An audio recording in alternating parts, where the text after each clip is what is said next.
حضرت عبداللہ بن عباس رضی اللہ تعالی عنہما سے روایت ہے، رسول اللہ صلی اللہ علیہ وآلہ وسلم نے فرمایا، جس شخص کی 2 بیٹیاں جوان ہو جائیں اور وہ ان سے اس وقت تک اچھا سلوک کرتا رہے جب تک وہ اس کے ساتھ رہیں یا جب تک وہ ان کے ساتھ رہے، وہ اسے جنت میں ضرور داخل کر دیں گی۔ سنن ابن ماجہ حدیث نمبر 3670۔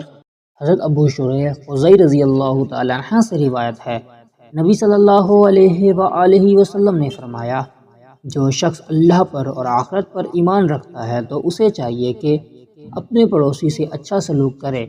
جو شخص اللہ اور آخرت پر ایمان رکھتا ہے اسے چاہیے کہ اپنے مہمان کی عزت کرے۔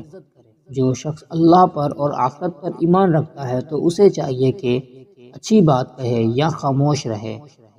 سنن ابن ماجہ حدیث نمبر 3672۔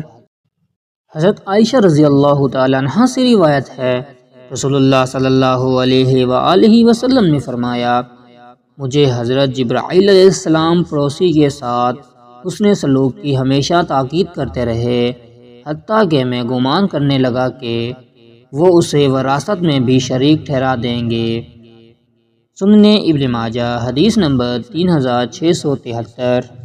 حضرت ابو ہریرہ رضی اللہ تعالی عنہ سے روایت ہے، رسول اللہ صلی اللہ علیہ وآلہ وسلم نے فرمایا، مجھے جبرائیل علیہ السلام پڑوسی کے ساتھ حسن سلوک کی ہمیشہ تاکید کرتے رہے، حتیٰ کہ میں گمان کرنے لگا کہ وہ اسے وراثت میں بھی شریک ٹھہرا دیں گے۔